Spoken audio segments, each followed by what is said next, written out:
SUERF, the European Money and Finance Forum, bringing together policymakers, finance, and academia. We proceed to session 2, which will be moderated by Helena Viñes, Commissioner at the CNMV, and I also understand from your LinkedIn profile, Rapporteur of the EU Platform on Sustainable Finance. Helena, the floor is yours. I hand over to you. Thank you. Thank you very much. As said, my name is Helena Viñes and I am a Commissioner of the CNMV. But in my previous life, and that's not so long ago, I headed the stewardship activities and policies of one of the largest asset managers in Europe. And if you allow me, I would like to share with you some figures from the 2020 proxy voting season, the last one that I participated. So during that season, the fund voted against roughly 30% of all management resolutions. And the number one reason was to manifest disagreement in the face of what we believed was excessive and unjustifiable executive compensation. Now, the second reason was that we had a policy as part of our voting policy not to approve the financial statements, director and auditor reports if the company either had engaged in serious violations of human rights, labor rights, environmental protection, or anti-bribery and anti-corruption. So basically taking the UN Global Compact principles and the OECD multinational guidelines as a framework, or did not report properly on their carbon footprint, and that included scope 1, 2, and 3 emissions when appropriate, or it did not communicate or wanted to engage constructively with us regarding the business strategy to mitigate and adapt to climate change. And here I cannot avoid make a comment on the previous sessions, on the last question that it was posed. And for me, and it's not an academic response, the main reason was because of investor pressure and because of the importance that investors have been given to climate change, and being energy and utilities have been the number one targets of much of investor activism. Now, the third reason was that we had another policy that says that we will vote against the entire board of directors in companies which did not have at least one woman on the board, and against any male candidate if the board had not 30% of female representation. It was 30% for developed markets and 20% for emerging markets. Now, in addition, we supported 94% of shareholders' resolutions on climate change and filed a handful of those ourselves. And as much as I like to think that we were quite advanced and somehow we were paving the way, the reality is that we were far from being an exception, and that shareholder activism linked to ESG is rising and expected to continue to grow in Europe. And the reason why I'm sharing these figures with you is that today we're going to look at these issues: CEO compensation, board diversity, board engagement on sustainability, and the effectiveness of shareholder activisms, but through the lenses of academia.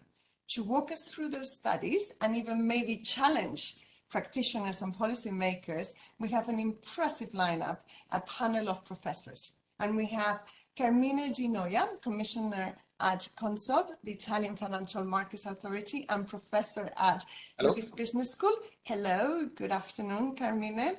We also have Irma Martínez, Professor at Universidad de Oviedo, Dirk Jenter, Professor at the London School of Economics, and Vicente Bermejo, Professor at ESADE Business Schools. How we're going to run the session is very simple. Each of the professors will give us an overview of the study, and I follow up with a couple of questions to each. Now, without further ado, Carmine, the floor is yours. Thank you very much for this invitation from SUERF. It's also nice to be back at the SUERF conference and CNMV. And thank you, Helena. And I will just share a couple of slides to go. I hope you can see them now. Can you see them? Yes, we can. Okay, perfect. Okay, and okay, so simply to say that, okay, CONSOB research is basically in the field, I would say is cross-sector, and the production of a couple of, I would say, a series of papers which goes directly into board engagement in companies with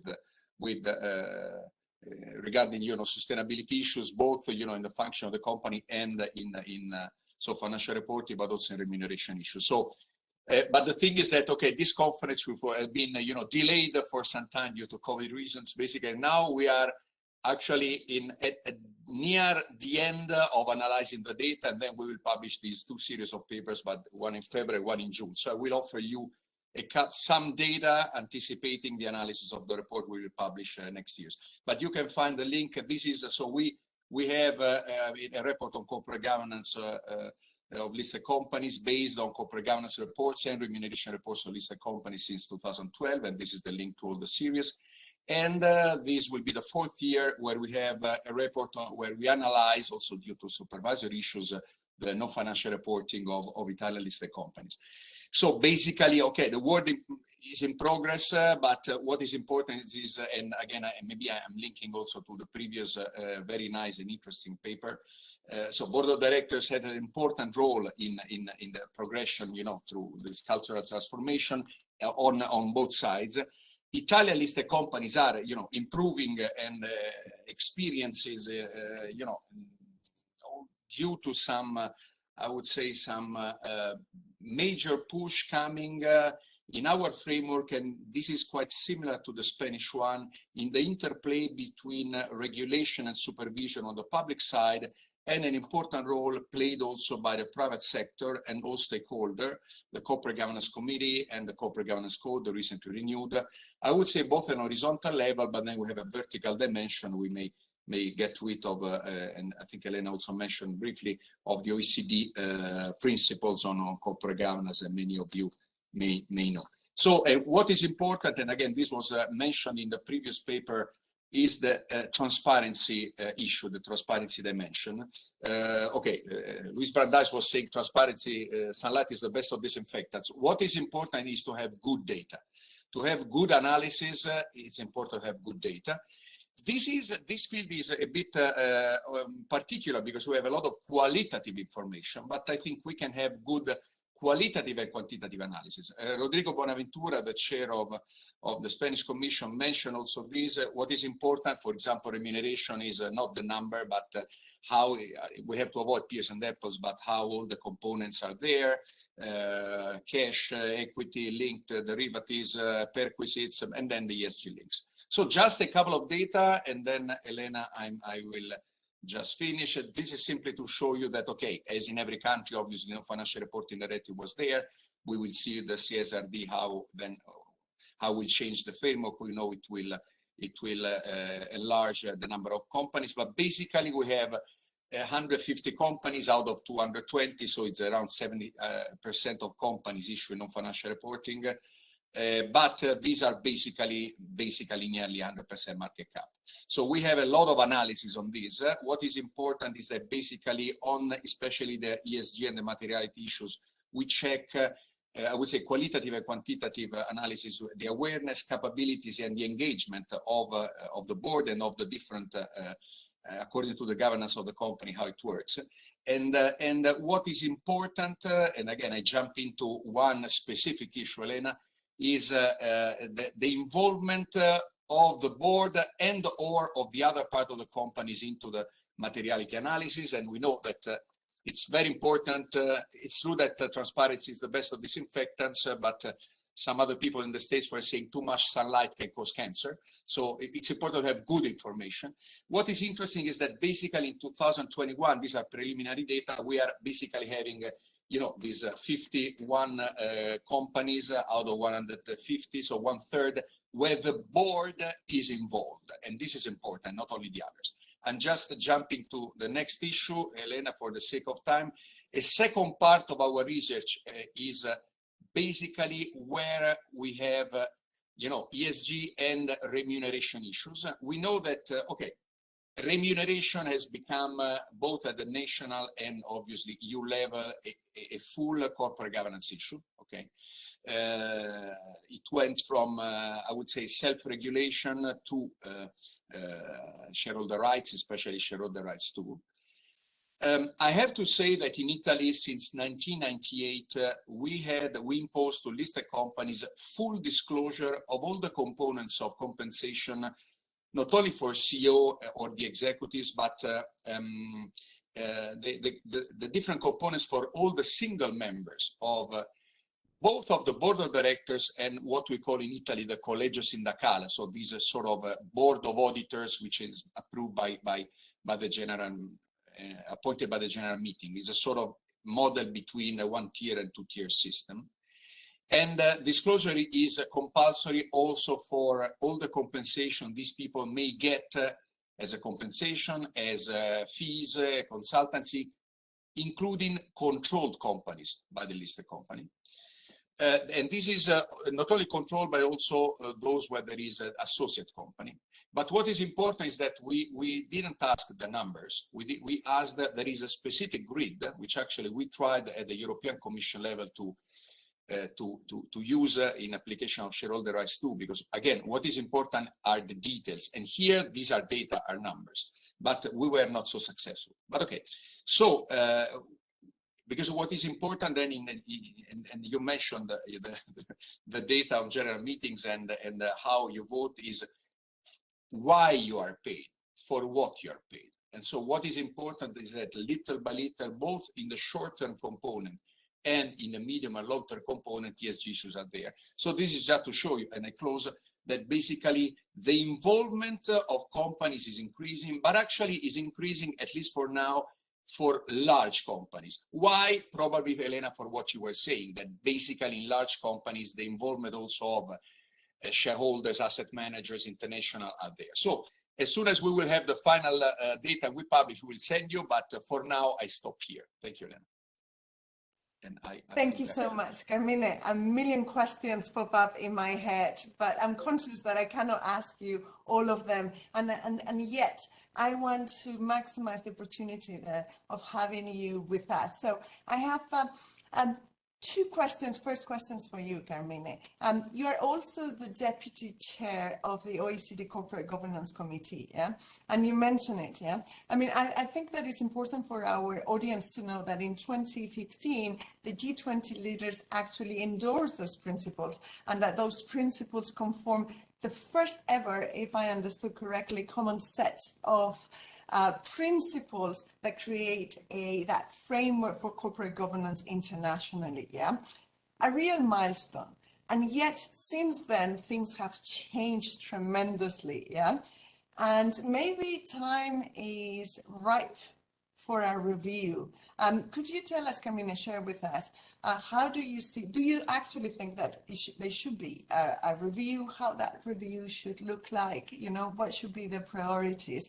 And then linked to that, you mentioned about you were not very successful in pushing, you know, such an agenda at EU level, but now the EU, as part of the sustainable finance package, has a particular initiative on sustainable corporate governance that I think is really important for our topic today. And one of the underlying intentions is precisely, as the previous speaker was talking about, to move, whether or not it's able to move from a shareholder model to move more to a stakeholder model, yeah? And that's the underlying driver. So Carmine, can you comment on that? Thank you. No, thank you, Helena. This is thank you very much for this question. Actually, you may know, I mean, many of you, I hope all of you, that, yeah, as you mentioned, and again, I'm doing publicity, but it's OECD, so it's a publicity to a public organization. You know, no, what is important is that many of you may know, it's 30 years we're having the OECD principles on corporate governance, but as you mentioned, in 2015, they were endorsed by G20. So basically, they are now world, you know, standard, and they basically are used also by IMF, World Bank. They're used also outside the OECD G20 remit to benchmark, for assessment and so on. And by the way, the Spanish Commission, Helena, is very, very active at the committee level. So, and actually very active, and thanks also to the support of the Spanish government in the South American roundtable. There are different regional roundtables there. So what is important is that obviously it's important, as in all corporate governance codes, to keep I would say the recommendations updated. Now, this was already an issue I would say, end of 1920, we were discussing already there. Then we had also, so it was already there, especially to see how these new, I would say, cross-sector issues, especially of ESG, but then also of digital, may impact on corporate governance of companies and in terms of the principles. Again, principles are for states, for governments, and then so indirectly for companies. What happened is that, and again, just to make some publicity, because sometimes OECD work is not very known by especially by practitioners, but also academics. What we have done actually during the G20 presidency, in July, the committee presented two important, I think, work that you can find on the website of the OECD corporate governance, actually. Sub-page. One is the future of corporate governance in capital markets after COVID-19. And then there is this series of publications, but this is biannual, every 2 years, and this is the Bible for corporate governance people, is the OECD Corporate Governance Fact Book. Okay. And this is basically 51 jurisdictions are checked, but these are good data. Why? Because they're checked by you, by practitioners, authorities. What we have done is that according to the analysis, and there is a strong analysis of with all numbers, the listings, crisis, what debt rising and so on, we came to the conclusion that we have to revisit the principles. Okay.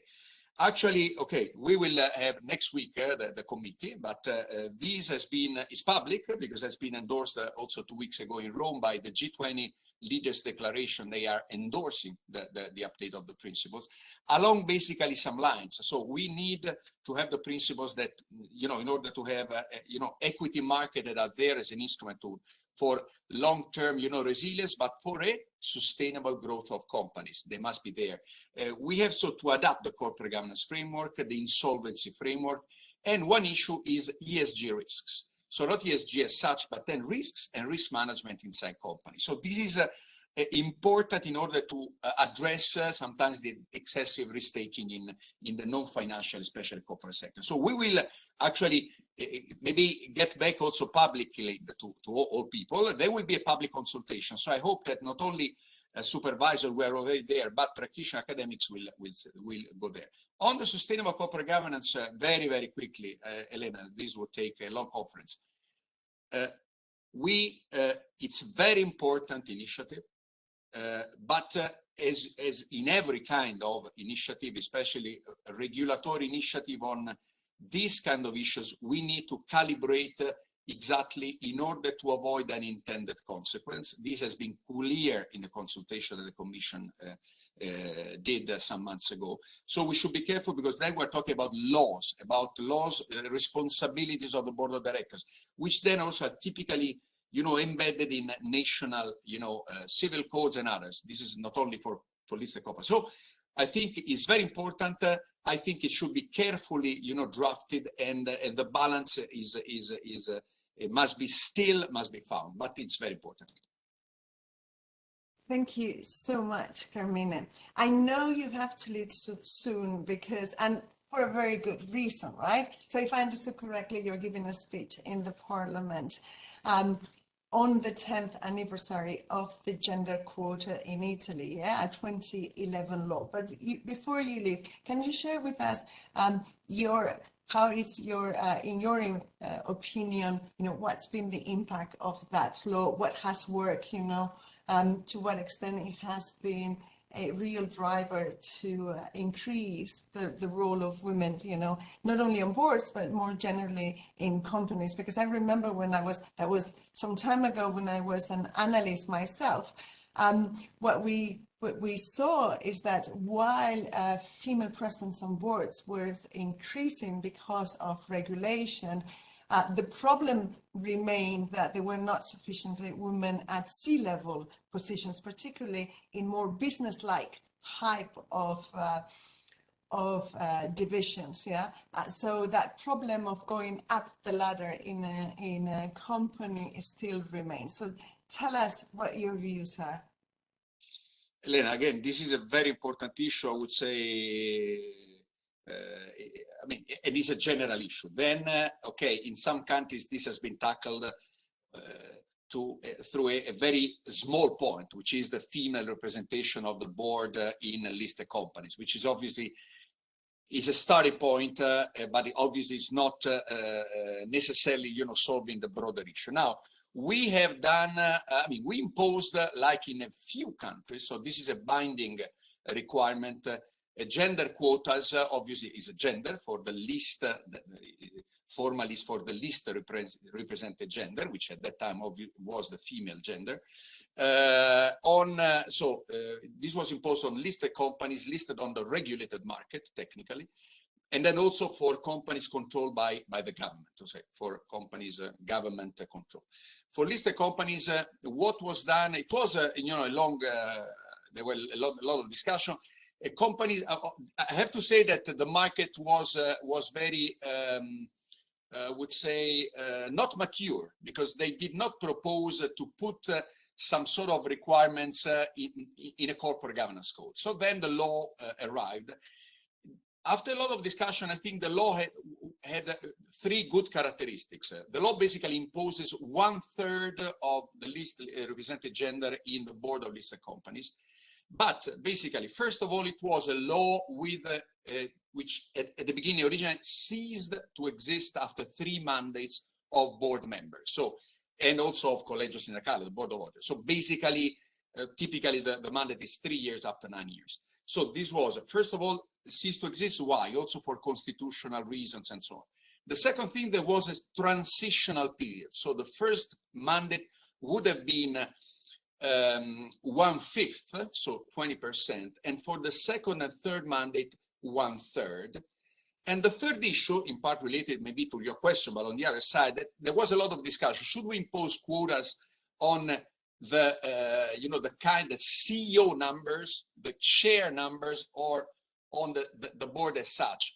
There was discussion, but the imposition was on the board as such. Obviously, there are drawbacks, but okay.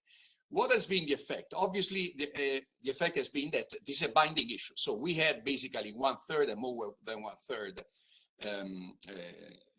women represented on the board. When basically we were around in 2019 for the law to expire, then the law was basically renewed.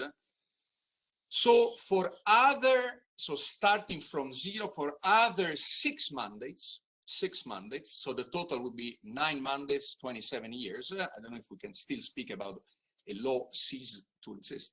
And raising to 40%. Okay. Now the numbers are there. We have more than 40% women on the board. Actually, we have in around 10 listed companies where women are the majority. In around 40 board of auditors, Collegio Sindacale, women are the majority. We have also some unintended consequence. For example, there were and there are still some board of auditors where there are all women, and unfortunately, one of them will be kicked out because obviously gender diversity is gender diversity. What has been, so the law achieved its effect, didn't solve the main issue. The law was a signal to solve broader issues there. There are some unintended consequences in terms that the fact, if you see the numbers, again, I'm an economist, for example, all the numbers on interlocking directorship, the number of people who have more than one, sitting in more than one board of listed companies, basically there is a higher concentration of women rather than men. So 2/3 of the board of director of the board members having 3, 4, or 5 sitting in 5 listed companies are women rather than men. So in a sense. And also a sort of unintended consequence, if you see, we have all the data, the professional experience of women board members was basically in 2010, before the law, was basically the same of men. So 70% of both men and women had a managerial experience. And then basically 15%, I'm rounding the numbers, had consultancy experience, and 15 or even less academic. What happened is that after 10 years, basically the numbers for men are the same, but basically we have half the percentage of women with managerial experience sitting on boards is dropped to 40%. And what was doubled is the consultancy and the academics. Okay, this is interesting. It's interesting in Claudia's paper before that when we have more women, then we have this, I understand from this correlation, some more sensitivity. But I think in the end, we had a strong change in boards. These, and you mentioned, Helena, led to more diversity in thinking, diversity of experience. We had also a paper, an academic paper, that showed with some limitations that even the performance of firms improved. This is actually also linked to the total change. New members of the board entered board in Italy. The average age dropped down, and many of them were women. So we can say in a reliable way that this is also linked to that. So it's but the only thing is that I'm just concluding, Helena.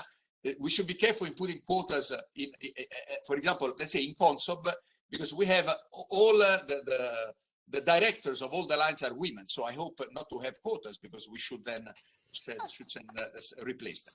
Thank you, Helena. Thank you so much, Carmine. I mean, as said, I could ask you 1,000,001 questions, but I know you have to go, and we still have 3 other speakers. But I really apologize with all of you and with other speakers, but I'm sorry for this. Thank you so much for your participation in our panel, and wish you a great anniversary event. Thank you. And let me turn to you, Irma, now, as I believe your study confirms that there might be some tangible positive impacts of improving gender equality on boards. Irma? Good afternoon. Yes, the floor is yours. Thank you so much. Good afternoon. I'm going to present the main results of an article entitled Sustainable Development Goals and Corporate Governance, Evidence from the Spanish Market. And this article has 2 objectives. The first one is to analyze how corporate governance characteristics influence firms' commitment to sustainable development goals. And the second one is to analyze if addressing the sustainable development goals increases firms' likelihood of being included in sustainability indexes. So first of all, I would like to briefly describe what we know about this topic. It is an emerging line of research because there are few studies that previously empirically analyzed the relationship between corporate governance and firms' commitment to the Agenda 2030.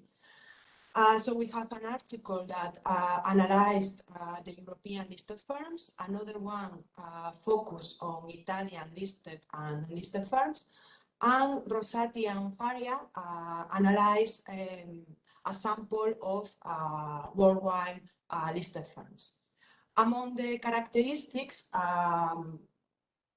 among corporate governance characteristics analyzed, we find the CEO non-duality, the board independence, and the gender diversity that seem to increase firms' commitment to the Agenda 2030.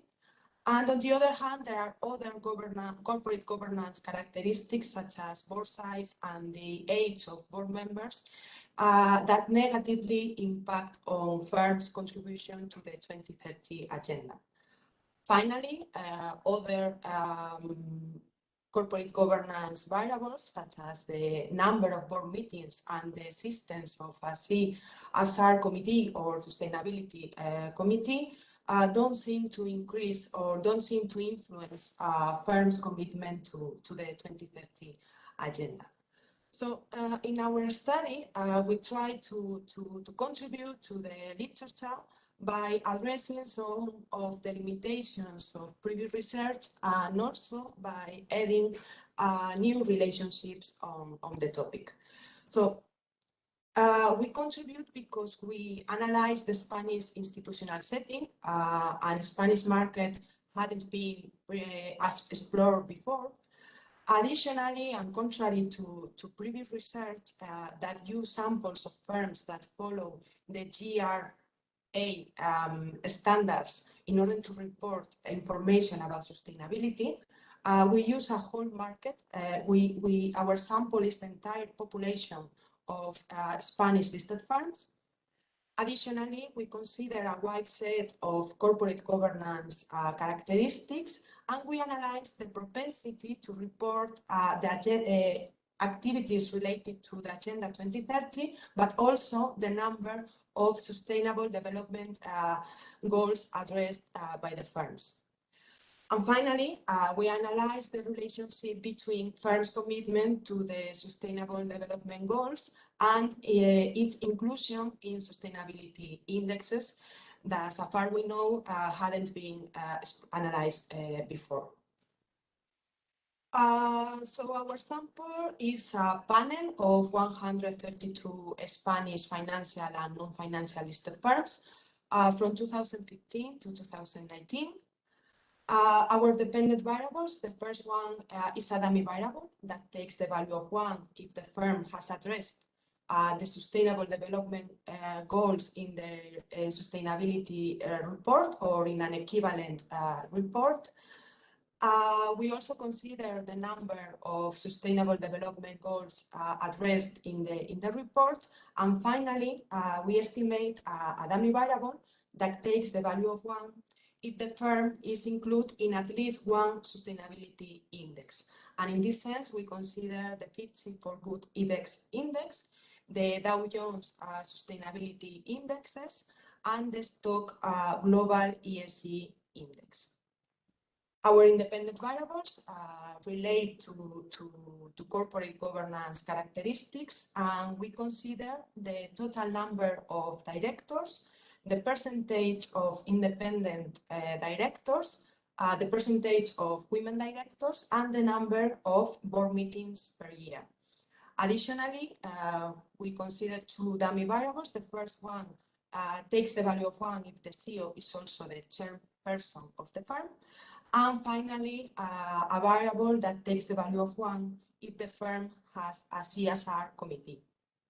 Of course, in our regression models, we include several control variables, such as the firm's total assets, the leverage ratio, the market-to-book ratio, firm's age, if they are affiliated with the United Nations Global Compact, and finally, a set of industry and GR dummy variables. Regarding the methodology, we apply panel data, Probit and Tobit models, depending on the characteristics of our dependent variable. And we also apply Heckman two-stage methodology. I'm not going to show the results on tables, but on the slides that they are going to be available on the web page of the conference, you will find the link to the full paper if you are interested in the results. But our conclusions are that Spanish firms show higher commitment to the agenda, to the 2030 agenda, than firms from other institutional settings. During our study period, the percentage of firms that address the 2030 agenda is 24%, and this figure in other institutional setting is 25% in Europe and the 16% worldwide. Regarding the corporate governance, the influence of corporate governance on firms' contribution to the 2030 agenda, we find that board independence and gender diversity on boards increase firms' commitment to the sustainable development goals. These characteristics increase the propensity to report policies and activities related to the 2030 agenda, but also the number of sustainable development goals addressed by the firm.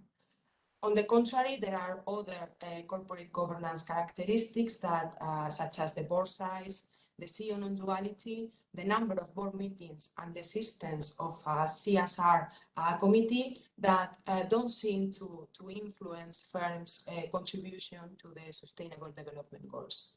And finally, our result support that firms' commitment to sustainable development goals doesn't increase firms' likelihood to be of being included in sustainability indexes. Thank you very much for your attention. Thank you, Irma. For me, I have to say, one of the most interesting and interested in the sense of surprising, results, but not so much the positive impact of greater diversity and of independent directors, because what we have seen in the field is an increasing demand for female directors, but also for directors with a sustainability background. Yeah. But what has actually almost, shocked me, if you wish, is the lack of positive impact of the committees of sustainability. Yeah. And I was wondering if you have examined a little bit like the underlying causes. Is it because those committees are not sufficiently empowered within the governance and structure of the company? Is it the actual composition of the committees? Tell us a little bit more about that. Thank you. Thank you for your question. There could be several explanations. First of all, I would like to notice that it's not a specificity of the Spanish market. Indeed, previous research, for example, Pixie et al. For Italy, Martinez Ferrero, García Meca for Europe, found the same results. They found that the CSR committee doesn't increase firms' commitment to the 2030 agenda.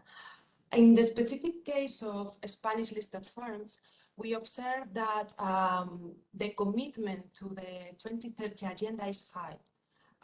Indeed, 25% of the firms contribute to the 2030 agenda during the study period. However, the percentage of firms with a CSR committee is lower than 10%. So maybe this difference could be a potential explanation, because this result highlights that in the absence of a CSR committee, there must be another corporate body in charge of strategies related to the 2030 agenda. However, on the other hand, not all companies with a CRR's committee address policies that aim to contribute to the 2030 agenda. So maybe CRR's committees are more concerned about other policies and actions related to sustainability or ESG strategies, but not with the 2030 agenda, and they pay less attention to this kind of policies. Additionally, in our study, we don't consider the quality or the ambition of the actions carried out by firms. We only consider if the firm include strategies related to the agenda and to the 2030 agenda, and the number of sustainable development goals that the firm address. So maybe the CRR's committee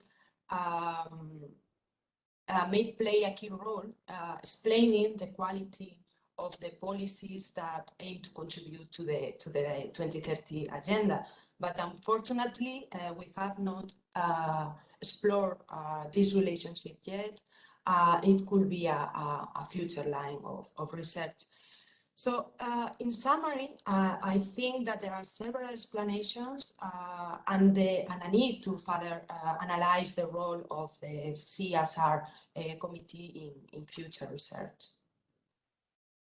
Thank you, Irma. That is really helpful to understand, because I have to say that and again, with my old hat on, what it did not surprise me the slightest was the fact that the addressing the SDGs didn't improve the likelihood to be included in an indice, in a sustainability indice. And that's why, and this is again not an academic response, but from my experience, it was because the majority of investors, when thinking about sustainable finance, the number one issue first that you look at is the material issues for the different companies. So you would look at, for the different sectors, you know, what are the most environmental, social, or governance material issues like climate change for carbon intensive sectors. And the second one is that you might look or put a filter in terms of violations, you know, if there have been any violations against the UN, actually against the UN Global Compact principles, it could be. But what is interesting is that adhering to the UN Global Compact principles, for those who in the audience don't know, that's an equivalent to meet or respect the underlying principles. It's just that you adhere to that and you publish a report. That's all the obligations. So as you said, and I thought it was really interesting, your remark is that you're not looking at the performance yet, yeah? So how many violations of those principles that they state that they confirm to actually are respected. So, but this leads me to a question to you, and you sort of started answering, Irma, which is, what are the future, you know, now that you have, you know, your 3 key results, what sort of future avenues for continuing exploring, you know, the issue you see, especially now? I think that the good news for you and many of you is that thanks to the new regulation that has started to be put in place or will come in, you know, it's around the corner, that a lot of finally meaningful, comparable, standardized and complete data will soon be available, at least within the EU. Apart from the need to further analyze the role of the Sustainability Committee or the CSR Committee, and also the determinants of being included in sustainability indexes, I think that there are several promising lines of research. First, as I said before, future research could analyze the quality and the degree of compliance with the actions regarding sustainable development goals. And additionally, previous research has analyzed the role of internal corporate governance characteristics. So maybe future research could analyze the role of external corporate governance mechanisms, such as the role of government ownership or institutional ownership, or in general terms, firm ownership structure and the allocation of control among different shareholders. So, for example, we could analyze if there are differences between family and non-family firms, or if there are differences between firms with high concentrated ownership and firms with dispersed ownership structure. Additionally, one of the limitations of our study is that we only consider Spain. We consider only one country. So from a multi-country perspective, future research could also analyze the role of institutions, the role of formal and informal institutions, such as country quality, governance quality, or the role of cultural dimensions. Additionally, with this international perspective, we could also analyze if there is a relationship between the policies and activities carried out by firms and the policies that governmental policies, or not, also analyze if there are spillover effects among firms and government actions. So, of course, we can extend the analysis to other ESG proxies and analyze the relationship between ESG strategies and other firm outcomes, such as firm performance. So, in summary, I think that sustainable finance is an emerging line of research, and there are several promising avenues to do research. Thank you so much, Irma. I think that both Eudad and I have been writing down all the avenues you are promised us, and we look forward to reading those studies in the near future, shall I say. I'm going to move now to Dirk. Dirk, in my intro, and good afternoon.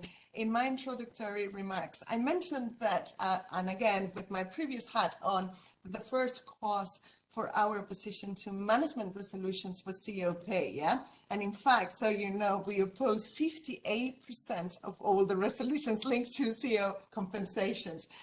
But in some cases, according to your study, maybe if I read it correctly, we might have paid lip service to ourselves, yeah? Or at least according to corporate directors. Is that so? That is indeed the case. Good afternoon, everybody. Thank you very much for having me today. It's a pleasure to be with you. Indeed. So just to give you a little bit of background of what Helena is alluding to, we've conducted a practitioner survey of both directors and investors in the UK, querying them about their views of CEO pay. So what's a little unusual about our survey is that we have two sets of respondents, directors, specifically non-executive directors of premium listed companies on the London Stock Exchange, as well as institutional investors. And within those investment organizations, we targeted both fund managers and corporate governance professionals, so people like Helena, and asked them their views of CEO pay, how they're setting CEO pay, how they view CEO pay, how they're constraining CEO pay. Now, the goal of the study here is we're three academics, and I should mention this is joint work with Alex Edmonds and Tom Gosling from London Business School. Our goal here is to understand how practitioners in the UK think about CEO pay, and specifically the people who really set CEO pay, how they view the objectives, the constraints, and determinants of CEO pay. Now, this was a big survey. We put a lot of work into it, and we have an incredible array of what I view as really interesting results. I could be talking about it for hours. Elena gave me 5 minutes. So I will focus on just sort of a couple of highlights of what I think is especially important, and then we can talk a little bit more about some of the other things going on here. I think one of the most interesting results, and one certainly that we did not anticipate going into it, was that there is quite a difference of view, quite a lot of disagreement about both the objectives and the binding constraints on CEO pay between directors, and especially directors on remuneration committees and institutional investors. And very specifically, our directors view attracting and retaining the right CEO, so getting the right person and keeping her on board, as by far the #1 goal of setting CEO pay. And that also means that lowering pay or pushing down too hard on pay would very likely result in worse hiring in their view, and would also importantly strongly demotivate the CEO, make her feel unappreciated, make her work less hard. I'll come back to that point. Investors, on the other hand, are much less concerned about this attraction and retention aspect of CEO pay, and are much more concerned about setting incentives, getting the incentives for the CEO right, getting the CEO to work hard. And in fact, they're very explicit that they believe pay is on average too high, and in many firms could be reduced without a lot of harm. So to be clear, we're not taking a stance here on who's right or wrong, but we're sort of just reporting that there is this very interesting divergence of view. Now, I want to emphasize that even so investors are saying, yes, pay on average is too high, they do not view this as a first-order concern. So there's, in fact, very broad agreement between directors and investors that minimizing pay of all these goals is by far the least important.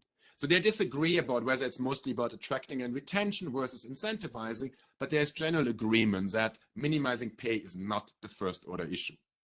But let me just emphasize that one really fascinating aspect of what we got out of the survey is a lot of frustration among directors about institutional investors and shareholders. They truly feel constrained by institutional investors and believe institutional investors are getting in the way of setting optimal pay, and in fact getting genuinely in the way of maximizing shareholder value.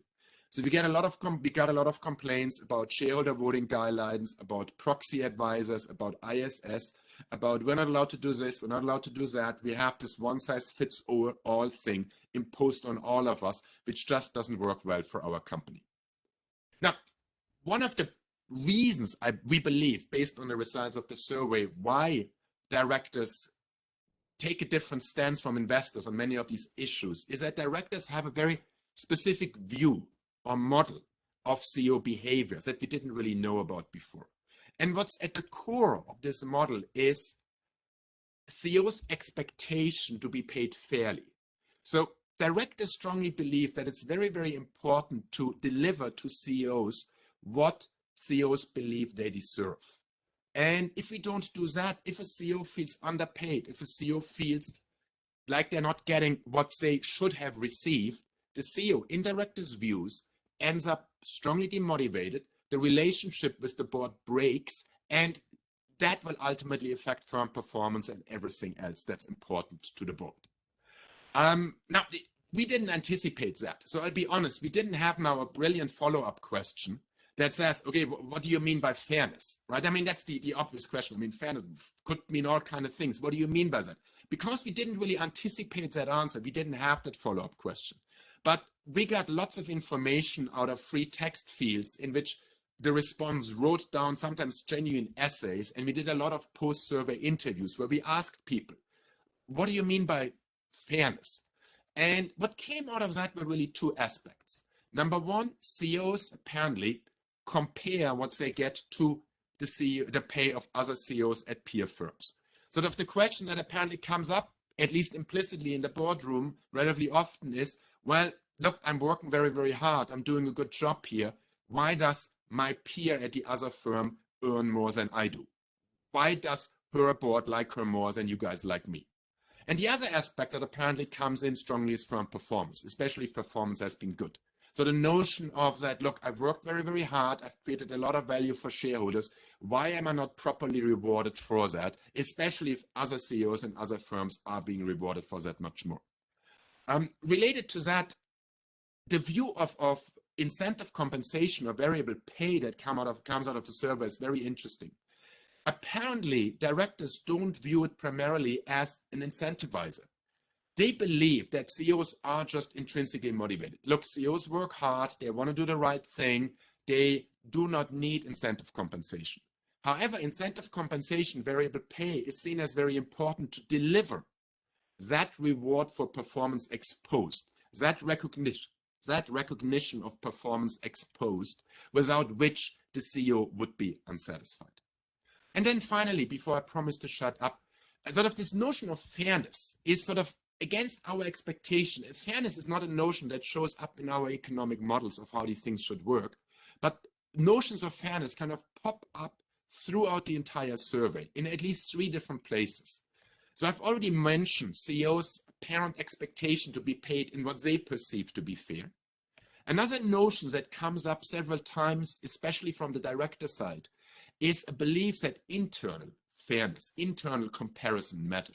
So there we're talking about comparisons between CEOs and other top executives, but also comparison between CEO pay and the pay of rank and file employees.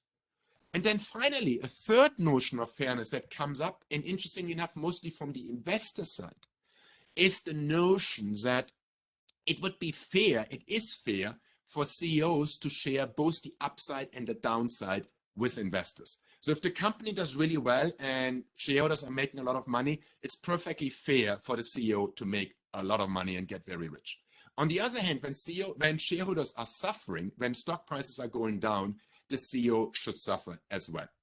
And that last aspect for us academics is quite interesting, because our models say that if that bad performance, that bad stock price performance is not the fault of the CEO, if it's, for example, due to COVID or something like that, that's genuinely beyond the CEO's control, the CEO should not be penalized for it.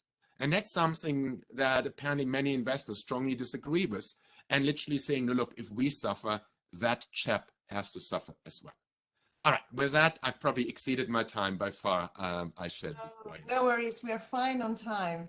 That was really interesting. And funny, your last comment, because this morning in the radio, actually it was the French radio, they just put out a study about the increase of CEO compensations, and they were making the difference between those who have reduced their pay because of COVID, as opposed to those who had estimated and those who have grown, yeah? And the tone clearly from the reporter was slightly, how I can say, slightly negative to those who have increased their pay. But I wanted to, and you have already addressed it, but I would like you to expand a little bit more on this concept of fairness, because it's such an important and critical point, right? And especially now at a time when inequality is becoming such a societal concern, yeah, and not only because of COVID. So can you tell us, how do your survey respondents think about, for example, increasing pay ratios? Yeah, there's a different type of reference that you can use. And what is their view of what fair compensation should look like? Yeah. That's a fantastic question. It goes back to this notion of internal fairness that I very briefly alluded to on the last slide. Interestingly enough, so we have I'm going to give you a slightly contradictory message, but genuinely that's what we got out of the survey. When thinking about the comparison between the CEO and other top executives, interestingly enough, many respondents, especially directors, expressed the need for there to be a proper and healthy gap between the two. So the notion, look, the CEO is the #1 person in the firm. The CEO job is much tougher than that of the other executives. So it would be unnatural if there is too much pay compression. There's a genuine belief among many practitioners that the CEO should earn considerably more than other top executives. So I'm just passing that on without any value judgment. That's apparently something that many directors believe. There is a genuine concern, I think probably among almost any human being, about the very wide divergence between CEO pay and the pay of, let's say, the typical or median employee. Now, interestingly enough, it comes in mostly as a binding constraint, according to our directors, when it comes to pay changes. So when we're hiring a new CEO, there's is an acceptance that, look, a good CEO, a top CEO in the UK costs X many millions. That's just what the market says. That's what the market does. We just have to pay that. And that doesn't seem to be particularly constrained by, well, that's 150 times as much as the median employee. However, then once the CEO is in there, when it comes to pay changes, there's a lot of concern that if we were to raise CEO pay considerably without raising everybody else's pay at the same time, we would get into deep trouble.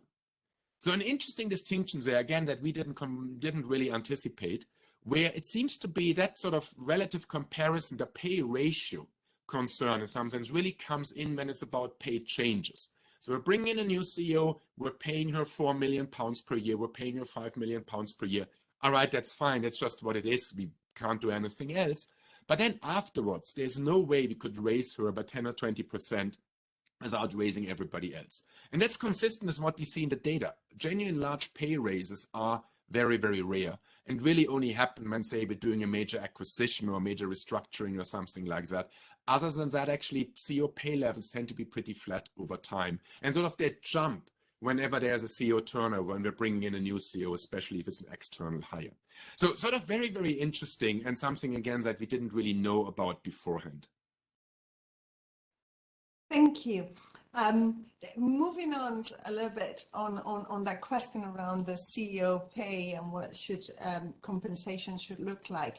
This is a time where regulators across the globe, have set or are setting some, as we speak, transparency rules on corporate governance, and they might include some requirements when it comes to CEO pay, particularly around transparency. Yeah. So my question to you is, how should an optimal regulation on CEO pay look like? It's a great question. Obviously, a big question. How many hours do you have? But so I'll try to give a reasonably concise answer. Let's start with transparency, because I believe certainly over the last 30 years, once we started really with CEO pay or just executive pay regulation in the US, in the UK, and in other countries that were leading on that. The focus initially was almost entirely on transparency. Let's be honest, if your goal is, and I'm not suggesting it should be, but if your goal is to constrain or restrain CEO pay, let's just be honest in saying that totally didn't work.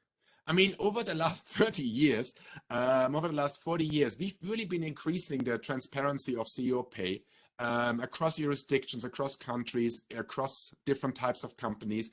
And at the same time, CEO pay has been going up a lot. And in many ways, I believe our survey results actually point at one of the reasons why it doesn't work. If CEOs are comparing their own pay to the pay of other executives, if that is their benchmark, and if they feel like, look, what I'm deserving in this country is determined by what everybody else is earning, giving them more precise information about what everybody else is earning is inevitably going to lead to a ratchet effect. And that's exactly what we see in the data, right? Whenever we've increased transparency, what has happened, especially the first time around when we really start publishing CEO pay data, what happens in the data is not that CEO pay is going down. No, it compresses. Right? Yes, some of the extreme outliers at the top end might be coming in a little bit, but you don't even see that very much. What you're really seeing is that the CEOs with below average pay or with below median pay are catching up because they realize, and now sort of also have it revealed to everybody else that they're being paid less. They get annoyed, they start complaining, and they start catching up.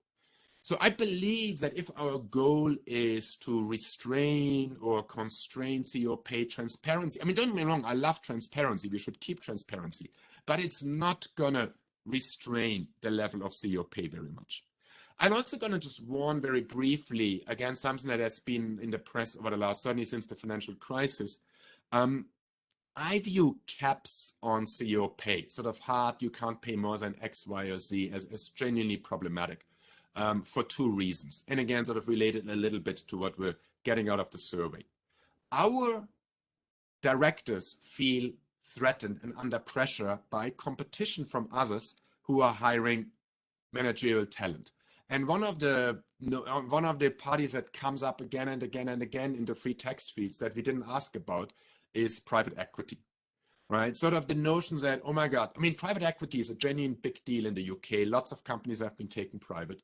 And they're hiring top executive talent very, very aggressively. And trust me, they're paying a lot of money. And they're offering a lot of upside. So our public company directors on remuneration committees are complaining because they're saying, look, we are being told we can't do X, we can't do Y, we can't raise pay. We got the institutional investors and especially those silly governance people breathing down our neck. And on the other hand, we are under pressure because the private equity guys are coming in and they're hiring away our best executives. What are we supposed to be doing? So that's one constraint to keep in mind, that top executives can go elsewhere.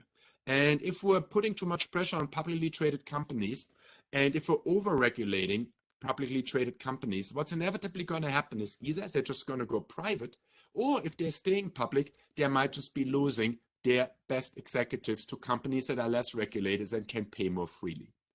So ultimately, if I were a regulator and if it were my goal to constrain executive pay, I think we need to find solutions that apply across the board, right? Where we're not putting pressure on one segment of companies, because those companies are going to suffer and they're going to lose against the other companies that are less regulated, which ultimately I believe means the tax system. Right. So if we're trying to, and it also just sort of addresses more general notions of inequality and inequality in pay and wealth inequality, et cetera, et cetera. If we're sort of singling out public firm CEOs for pressure and opprobrium, you're going to get a lot of people who laugh very hard working in hedge funds and mutual fund managers who work just as much, investment bankers who earn just as much, top lawyers who earn just as much, who complain, and people running private equity owned companies who earn just as much, all are having a genuine splendid time. We're kind of squeezing the public company CEOs. I don't think that's going to work very well. So if we're really after that, let's go back to thinking about higher margin tax rate, also about broadening the tax base, making sure they're not escaping by paying themselves in equity or however, whatever other tricks are being used. And I think that is probably the right lever. If I were a regulator that wants to somehow keep the level down, that's worried about income inequality, I think going to the tax system, making it very broad, capturing everything, designing it properly, which it currently probably is not. I think that would be the lever that I would be thinking about the most. That is fascinating, really interesting. Now, Dirk, I have one last question for you, which is how are you thinking of continuing to explore this issue of CEO compensation and this relationship or almost tension between shareholders and corporate directors? Yes, it's certainly something we're thinking about a lot. I believe that two agendas on some level, and we're going to do that very briefly. One is understanding, in some sense, we believe we understand the directors quite a bit better now than we used to before. We're still not completely understanding why investors are doing what they're doing.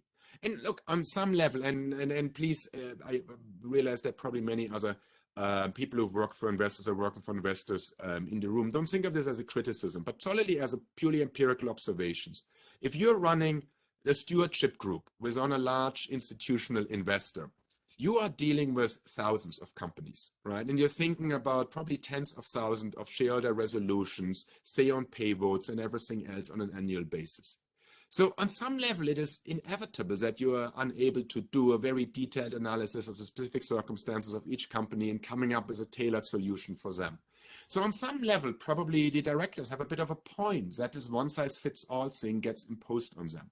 On the other hand, institutional investors are incredibly smart people and highly motivated to do the right thing. So what they're doing there probably has very, very good reasons. I think we need to understand that better. So in some sense, I think we need to go back to institutional investors and ask questions to the institutional investors and understand their perspective a lot better than we currently do. And then the other aspect, and I think we need to understand a lot better, is how do CEOs truly think about CEO compensation? Because what we are reporting is not CEOs' views of the world, right? What we've been reporting is directors' views of what directors think CEOs do and how CEOs respond to executive compensation. I think it would be really, really interesting to get deeper into the CEO's perspective of all of this and how they're thinking about it, what annoys them, what makes them happy. In some sense, we need to sort of be more psychologists. So we try to get much more inside CEOs' heads and try to understand how they respond to different types of compensation elements and compensation structures, which is a difficult ask because how do you get into somebody's head? But I think that would probably be the direction in which we could make the most progress. And if I may, Dirk, I feel forced to defend investors at a minimum level. And the majority of those, at least from my personal experience, was long-term investors that were more preoccupied for the lack of long-term incentives, and it was on also transparency grounds. Not so much about the total amount, but more around correlations between performance, long-term performance, and so forth. Completely. Right? So, and if I could just add one sentence to that, Helena, this is actually very consistent with what we're finding. So one of the aspects one of the results I didn't report is that institutional investors in our setting are asking for compensation to be made more long-term. And that's one of the things they criticize very, very strongly. And then again, the directors are sort of going, well, look, we can't really make it tougher on many directors actually say, we sort of agree, but it's very difficult for us to do that if not all the other companies are doing it at the same time. Because again, our CEO is going to feel like we're picking on her and just doing something to her that's not happened to the others. But I actually believe that's one aspect where I think agreement could be found on, when I believe many directors would not be pushing back on at all. Absolutely. Thank you so much, Dirk. And again, we also look forward to your next studies. And I think this is what you last said is really consistent of what we're saying, which is that push, on companies, but also on investors themselves to start aligning financial interest, long-term interest with society's interest in the long term, and expectations. And precisely around that, is Vicente is going to talk to us. If I may, Vicente, you are going to dig into the role of asset owners in particular in their influencing strategies and how effective they might be, particularly when they spell out their expectations on the companies they invest in, with that vision of start aligning that future, or long-term returns to the interest of society, in particular around sustainability, concern of the impacts that on pension funds and in some of the investments issue systemic risks like climate change or the lack and the deterioration, sorry, that word is always really difficult to pronounce, of biodiversity may have in the future. So Vicente, over to you.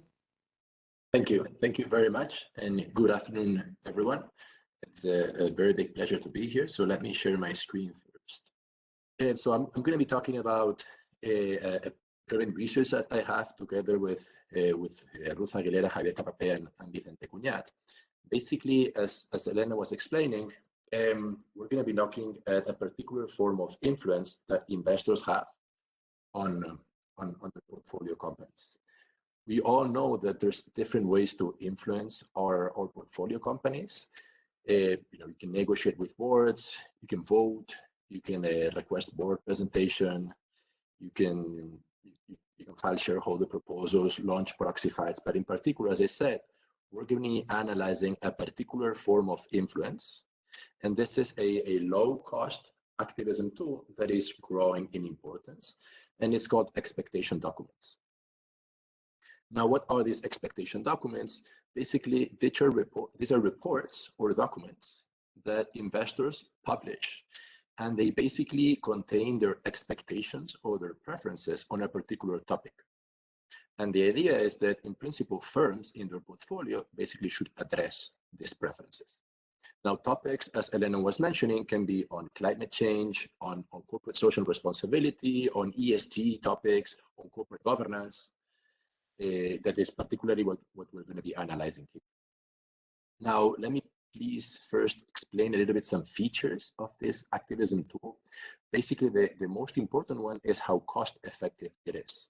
So the idea of this is that investors are going to be publishing a singular document, and they're going to make it open and public to the market. And by doing this, by publishing a single document, they're going to be able to influence the whole portfolio that they have. And also by publicly committing to these preferences, this is also going to increase the effectiveness of these preferences or these expectations that they have. Now, which investors are actually using these expectation documents right now? Probably a lot of you were already thinking about Larry Fink and these letters that he publishes annually. Probably some of you are also thinking about the Norwegian Sovereign Wealth Fund, BEAM, or Vanguard, or Japan's government pension fund, or there's also different platforms such as Climate Action 100+, or Principle for Responsible Investment that publish similar sort of reports, and these platforms basically group certain investors under it. Now, primarily, expectation documents are being used by universal investors. Now, when I talk about universal investors, I'm talking about very large and global investors that have thousands of companies in their portfolio. And obviously, these investors are going to have strong limitations for active monitoring in particular or individual companies. So what are the main advantages of these expectation documents? The fact that these large or universal investors are going to be able to diffuse their preferences to the entire market just by publishing a single document, which obviously makes this activism tool very cost effective. Now, given that these are universal investors, this may create some systemic change because you're going to be influencing thousands of firms. So it may drive the whole market into a new equilibrium where the preferences of these investors are basically taken over. Now, on the other hand, you may think that for these universal investors, given that they have so many firms, they may be less likely to exit, or they may reduce their incentives for stewardship. And having or using this basically expectation documents can deal with this trade-off that they face. Now, there's other very interesting interactions or complementarities between expectation documents and active owners. Indeed, active owners can exit or they can do stewardship, and this can reinforce or complement what they claim in their expectation documents. Or these expectation documents can even have a substitution effect. So basically, they may reach what other activism tools don't reach. Now, our particular research that I'm going to be talking about does the following. We're going to be analyzing a referent institutional investor, which is the Norwegian Sovereign Wealth Fund, NBIM in our case. And they released a particular expectation document, a note, basically claiming the expected governance principles that firms in their portfolio should follow. They released this in 2012. And as I said, they mentioned particular corporate governance principles that they were expecting from their companies. Now, the type of questions that we answer in this research is, how do firms react to this change in preferences from NBIM, from the Norwegian Sovereign Wealth Fund? And also, how does NBIM react to this? So basically, do they change their investment strategy given their preferences that they just published in this new expectation document? And the main findings of our paper to finish basically is, we do find indeed that this expectation document is effective in making firms react and adapt to the new preferences that the fund claimed in this expectation document. We actually find that this influence of NBIM will grow. So the reaction of firms is going to be larger whenever NBIM is a larger shareholder. However, we also find a uniform influence across the share of NBIM's portfolio. So what this basically means is, NBIM's portfolio, it is independent of how important firms are in NBIM's portfolio, given that this document applies the same influence to all portfolio firms. There's a single document for all of the firms. Now, we also find there is heterogeneous reaction. So depending on the characteristics of different firms, they're going to be reacting differently. And also, interestingly, we find that NBIMs react basically, so after they publish this document, they're also going to be changing their investment strategy. So, in a nutshell, what they do is they're going to start entering in firms that have better governance, or governance is more aligned with what they claim in their document. They're going to start exiting firms that are less aligned with their governance. And we even find there is some sort of trade-off between governance and returns. So what I mean by this is they're going to be willing to take firms with lower returns as long as they have higher governance, and vice versa. So in a nutshell, this is basically, Helena, our research here, and happy to discuss more on it. Thank you so much. I have, once again, there are a million of questions that pop up in my head, around that. But I want a first question would be, I'm interested in if you could dig in a little bit more on the actual impacts, that the Norwegian fund actually had, to what extent, were they successful in influencing the companies and how effective they were, Sure, of course. So then let me share again. So I'm going to use the long presentation now of the paper. Okay. So let me talk a little bit then about how we measure it. It's going to be necessary to tell a little bit how we measure this in order to explain the impact that we had on the firms and what we find as an impact on the firms. So let me briefly mention that we're going to be using basically a governance indexes that contains the preferences that the Norwegian Sovereign Wealth Fund expressed in the document. And we're basically going to be using a difference in differences approach that I'm not going to be explaining now, but basically what it does is it's going to be comparing, and this is important to explain the impact on the firms. So we're going to be comparing what is the governance index of firms that are in the portfolio of NBIM versus firms that are not in the portfolio of NBIM. In order to explain, what is the impact of this note, okay, we're going to need a treatment group, which is going to be firms that are affected by this note, so those that are in the portfolio of the Norwegian fund, and we're going to be comparing it to firms that are outside the portfolio.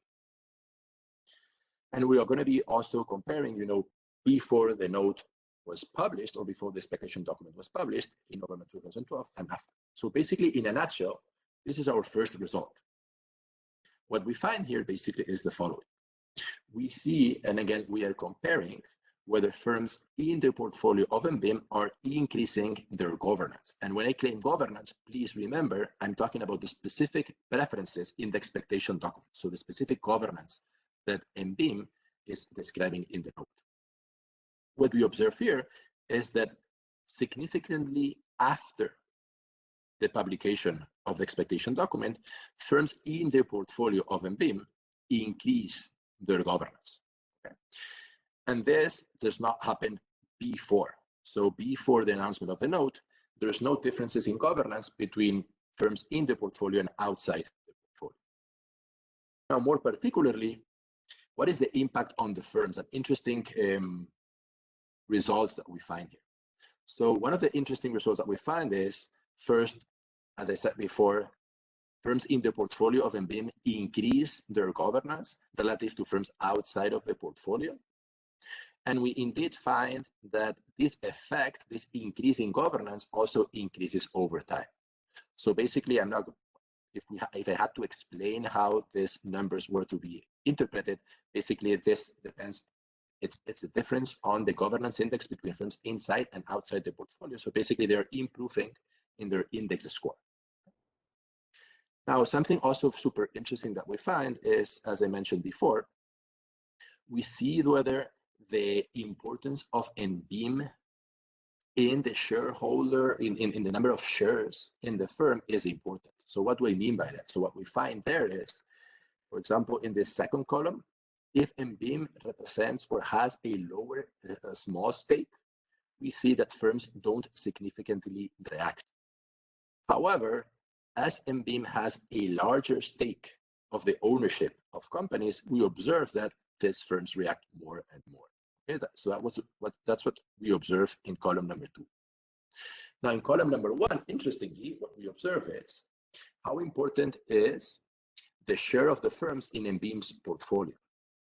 And what we find here is that it's not important. So basically, it is irrelevant whether the firm is very important or very small in MBIM's portfolio.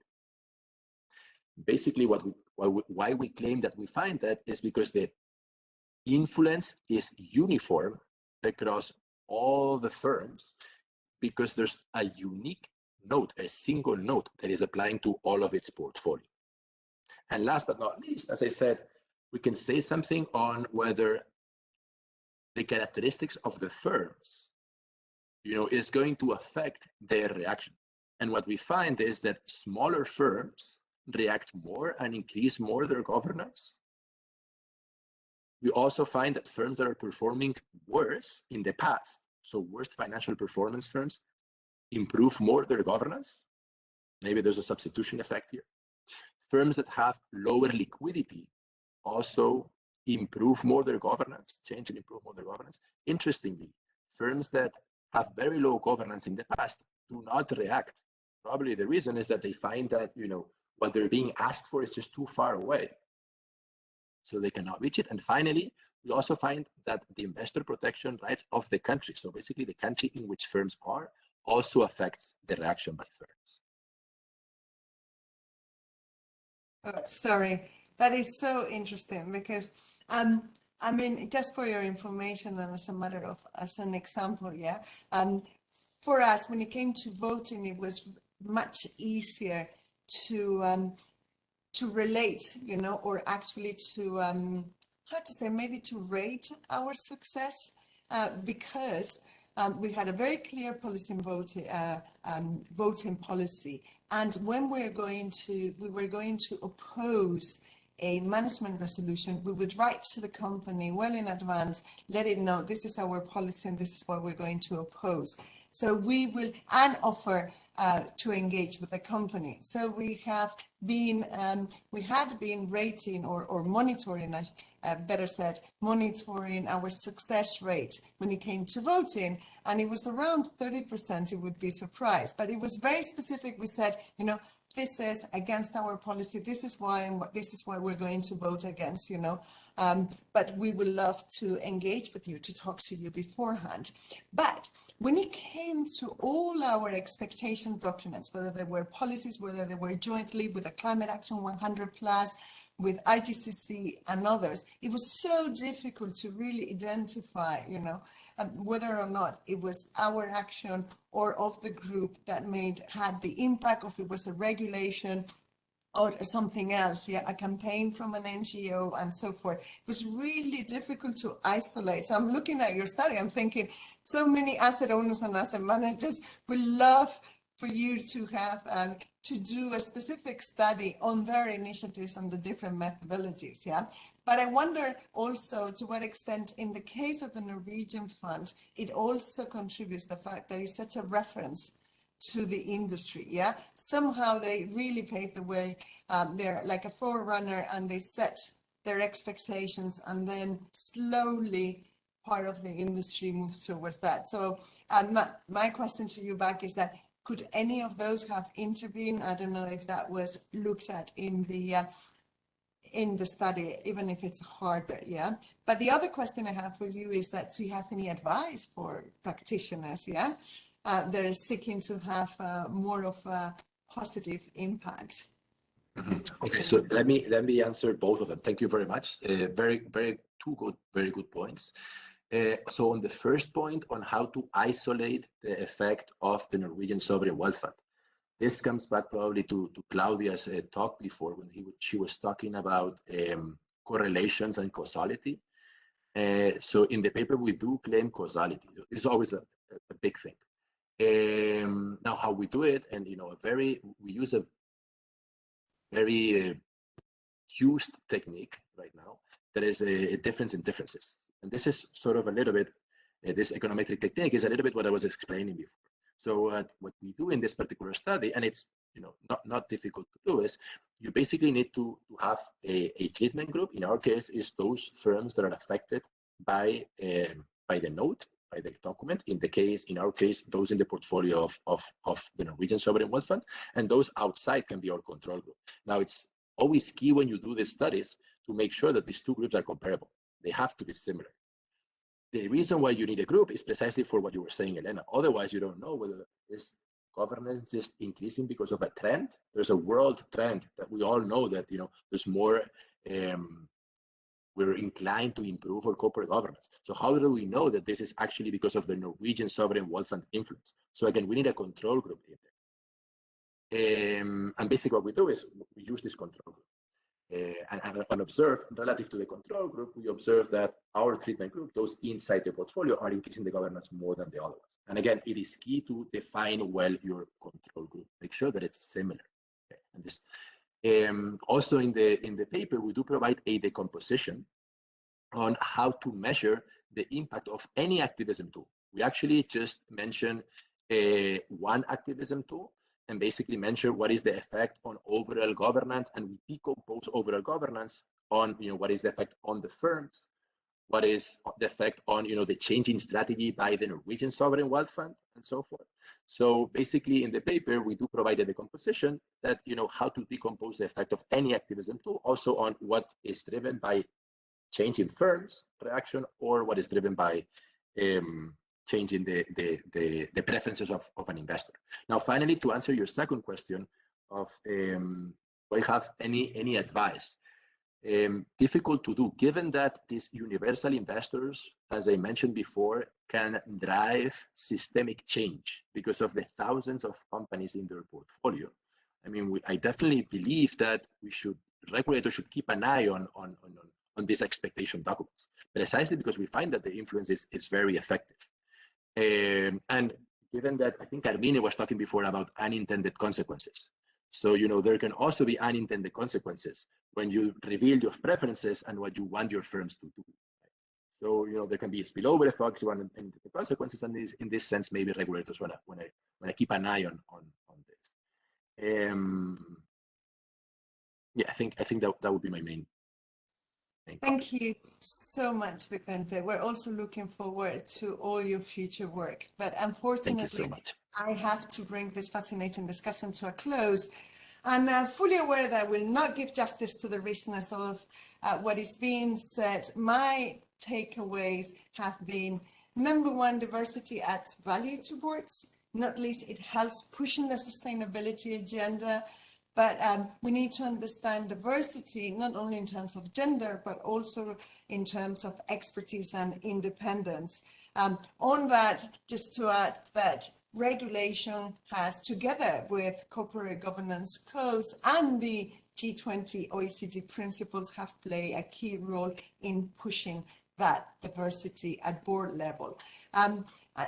Number two, or the second, takeaway from my side is that CEO compensation will continue to be in the spotlight. It's far from being resolved. But while most might agree that an increasing or excessive increase on pay ratio is unacceptable, evidence from the UK study of the LSE shows that putting a cap or restraining CEO pay might have some counterproductive effects. And last but not least, it is time to analyze the effectiveness of the different strategies that universal owners in particular have at their disposal. If you're a decent-sized institutional investor with a decent-sized stake in your investees, chances are that you'll be more cost-effective if you publish and communicate a clear list of share expectations for the companies you invest in. With that, ladies and gentlemen, I thank you for your attention and have a wonderful rest of the afternoon. I will hand over to the organizer and to Ernest. Thank you. Thank you very much, Helena. This concludes today's conference. Let me thank again CNMV, most notably Eudald Canadell Casanova, for the smooth, professional and friendly cooperation on this workshop. SUERF and CNMV thank all speakers and all participants for your interest. Bye-bye and take care. Thank you. Bye-bye. Bye-bye. Thank you. Bye. Bye. Thank you. Thank you. Bye.